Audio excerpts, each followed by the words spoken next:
C'est aussi une occasion d'adresser un hommage vibrant à nos illustres prédécesseurs qui ont bien voulu tracer la voie de l'excellence que nous nous efforcions de suivre pour rehausser davantage l'identité et le label de l'école. Puisse leur exemple continuer à nous inspirer et à raviver la flamme de la persévérance. Je voudrais enfin saluer l'esprit de camaraderie et magnifier la synergie des forces de défense et de sécurité de la zone militaire numéro 3. Monsieur le ministre des Forces armées, je voudrais, au nom de tous les personnels, vous exprimer notre gratitude pour l'honneur que vous nous faites en présidant cette importante activité de l'école. C'est le lieu de réitérer la profonde reconnaissance des personnels de l'École nationale des sous-officiers d'actifs pour la bienveillante attention du commandement dont le soutien considérable permet d'opérer une montée en puissance cohérente et progressive. Nos remerciements vont également à l'endroit des pays amis qui nous témoignent leur confiance en nous envoyant leurs stagiaires et à nos grands anciens qui nous honorent de leur présence.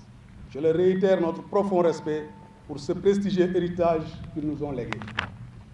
Monsieur le ministre des Forces armées, amiral, honorables invités, avant de vous présenter la physionomie de la promotion sortante qui sera suivie d'une adresse aux élèves, je voudrais faire le bilan de cette prestigieuse école. De sa création en 1971 à nos jours, 44 promotions ont été formées, soit 265 sous-officiers, parmi lesquels 320 issus de 14 pays africains. Cet effectif compte depuis 2009 146 sous-officiers féminins, dont 8 des pays amis et frères du Sénégal, contribuant ainsi à la promotion du genre dans les armées. En outre, l'école contribue à la formation des corps civils et paramilitaires, tels que la direction de la police nationale, la direction des douanes, la direction des eaux et forêts, chasse et conservation des sols, la direction de l'administration pénitentiaire, le service national de l'hygiène et l'école nationale d'administration ENA. Ce bilan confirme la foi en la qualité de l'enseignement dispensé dans ce formidable creuset de formation. C'est le lieu de saluer solennellement le dévouement, l'engagement et le professionnalisme de nos cadres officiers et sous-officiers qui font honneur aux armées par leur devoir et leur patriotisme.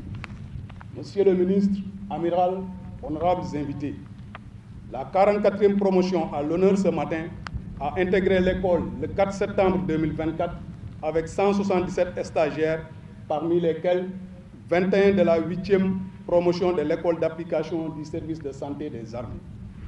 Ces derniers ayant rejoint leur établissement à l'issue de la première année, la promotion compte actuellement 156 élèves, dont 14 filles et 20 des pays amis que sont le Burkina Faso, la Côte d'Ivoire, le Gabon, la Gambie, la Guinée, la Guinée-Bissau, le Mali, le Niger, le Tchad et le Togo.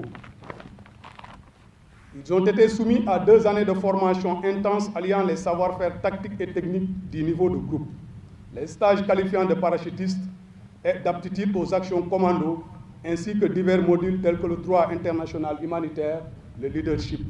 Cela leur a conféré assurément les atouts nécessaires à leur futur emploi en corps de troupes. Monsieur le ministre, amiral, honorables invités, permettez-moi à présent de m'adresser à la promotion à l'honneur aujourd'hui. Promotion de l'ENSOA. Ce jour solennel marque votre adhésion dans le corps prestigieux des sous-officiers d'actifs. Vous serez bientôt seul devant vos personnels, entièrement responsables de leur destinée.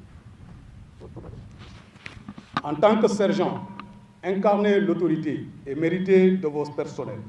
Rappelez-vous que celle-ci vous a été attribuée pour la seule et unique raison de bien servir votre nation. Fondez-la sur ces 3 piliers que sont la compétence, la justice et le leadership. Souvenez-vous toujours qu'en choisissant le métier des armes, vous avez souscrit librement à un engagement moral vis-à-vis de votre pays. Vous avez décidé de servir la nation toute entière jusqu'au sacrifice suprême. Je vous recommande donc de toujours placer votre pays dans toute sa diversité au premier rang de vos préoccupations. Aussi, en toute chose, cherchez la solution la plus appropriée dans le respect des lois et règlements. Au-delà de la simple observation, cherchez les véritables sources ainsi que les logiques sous-jacentes des phénomènes observés. Comprenez les enjeux et dynamiques et agissez avec lucidité et non avec émotion, avec méthode et sans improvisation. Préférez les décisions difficiles dont les résultats sont durables plutôt que les compromis dont les conséquences sont à redouter dans le long terme. Et dans l'exercice de votre commandement, ayez cette dose d'humanisme face à vos hommes, car l'efficacité de vos actions reposera également sur la qualité des relations humaines que vous aurez instaurées et entretenues avec eux. Éloignez-vous donc de la recherche du profit personnel qui n'est que diversion dans l'exercice d'un métier si noble et dont la gravité ne se mesure réellement qu'en temps de crise et de chaos.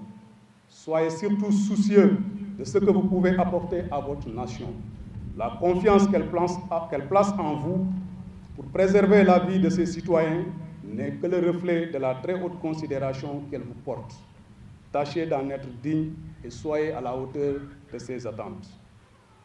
Pour vous résumer mes pensées, je vous lirai une partie de cette lettre qu'avait écrit le maréchal de Belleisle à son fils.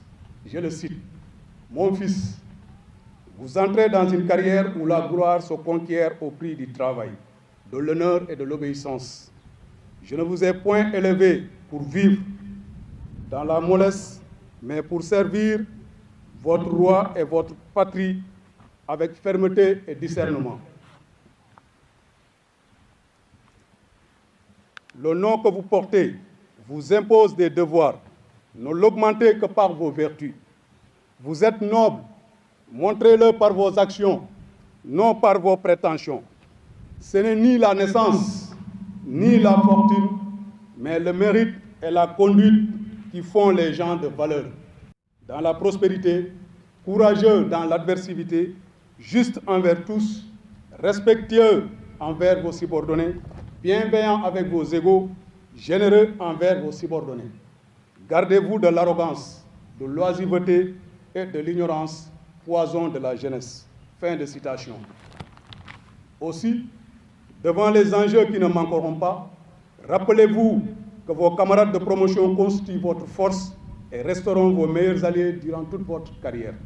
En réalité, les moments difficiles passés ensemble, les risques partagés, vous ont forgé et ont créé avec vous, entre vous, des liens de solidarité indéfectibles, une camaraderie franche et transcendante. Dans vos moments de doute, rappelez-vous de votre origine et sa noble devise, qui ose gagne. Pour ma part, je vous exprime ma fierté et celle de l'ensemble des personnels de l'ENSOA qui ont contribué à votre formation. Nous vous souhaitons plein succès, une carrière riche et exaltante au service de votre patrie. Chers sergents de la 44e promotion, bon vent. Mesdames et messieurs, je vous remercie de votre aimable attention. On nous tue, on ne nous déshonore pas.